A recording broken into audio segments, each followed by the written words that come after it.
पहले समय में बिना टेस्ट के कैसे होती थी बीमारियों की पहचान। दोस्तों, आज के टाइम में अगर आप कोई भी डॉक्टर के पास जाते हैं तो वो दुनिया भर के टेस्ट लिख देते हैं।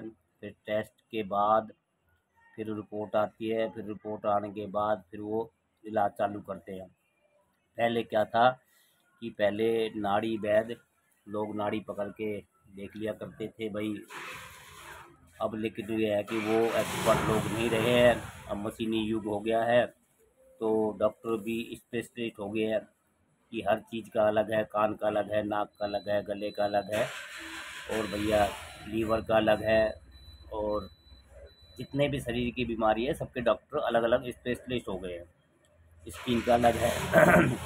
पहले क्या था, एक ही डॉक्टर जो हमारे भारत में तो वैद्य टाइप की नाड़ी वैद्य होते थे, और वो एलोपैथिक तो खैर बाद में आया, पहले तो आयुर्वेदिक था, फिर उसके बाद होम्योपैथिक भी आया, फिर एलोपैथिक आ गया। तो जब से एलोपैथिक आया तो ये जो डॉक्टर है कोई भी बिना टेस्ट के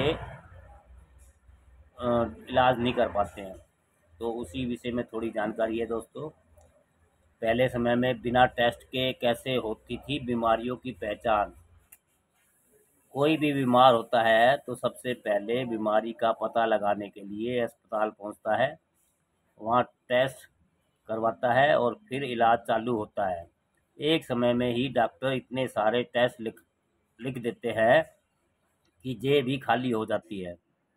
मगर आपने अपने दादा दादी या नाना नानी से सुना होगा कि पहले ज़माने में तो सिर्फ नाड़ी देखकर ही रोग का पता चल जाता था। वही कई नाटकों और फिल्मों में भी दिखाया गया है कि कैसे वैद्य की नब्ज देखकर ही बीमारी के बारे में पता लगा लेते थे। क्या कभी ज़हन में यह सवाल आता है कि आखिर वो बिना किसी टेस्ट के कैसे पता लगा लेते थे? आइए आपको बताते हैं नाड़ी परीक्षण।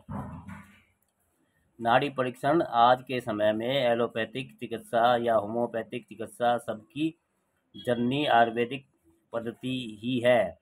सदियों पहले आयुर्वेदिक चिकित्सा चलन में है और आज भी लोग इसे मानते हैं। आयुर्वेद में नाड़ी परीक्षण का ही बहुत अधिक महत्व होता है।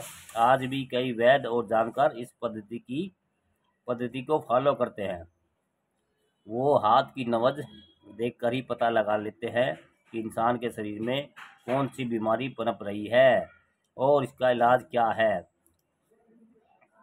कारगर है नाड़ी परीक्षण। माना जाता है कि नाड़ी परीक्षण बहुत अधिक कारगर है। इससे किसी भी बीमारी का सटीक पता लगाया जा सकता है। इसके लिए एक खास नियम है कि नाड़ी परीक्षण खाली पेट किया जाना चाहिए। माना जाता है कि नाश्ता करने या कुछ खाने के बाद नाड़ी में परिवर्तन हो जाता है। ऐसे में किसी बीमारी के बारे में सटीकता से जानने के लिए ज़रूरी है कि परीक्षण खाली पेट किया जाए। पुरुष और महिलाओं की अलग होती है नाड़ी। क्या आपको पता है कि महिला और पुरुषों की नाड़ी अलग अलग तरीके से चेक की जाती है? महिलाओं के बाएं हाथ की नाड़ी चेक की जाती है तो पुरुषों के दाएं हाथ की नाड़ी। ये भी जान ले कि एक स्वस्थ इंसान की नाड़ी एक सेकंड में 30 बार धड़कती है।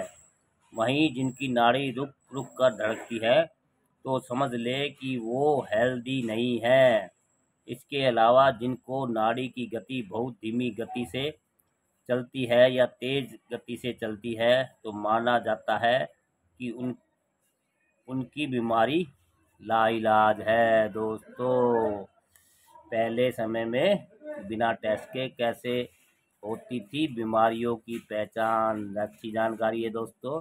पहले नाड़ी से ही लोग जानकारी ले लिया करते थे, अब तो दुनिया भर के टेस्ट करके, और उस टेस्टों में ज़्यादातर प्राइवेट लोग डॉक्टर है अपना चेकअप कराते हैं। कुछ लैब उनसे जुड़ी हुई होती हैं और वो उन पे ही भेजते हैं, तो उनका उनका कमीशन वगैरह होता है। ऐसी केमिस्ट की दुकानों पे, उसी दुकान पे दवाई लेने भेजते हैं जिन केमिस्टों से उनका लिंकअप होता है। तो दोस्तों, अच्छी जानकारी है।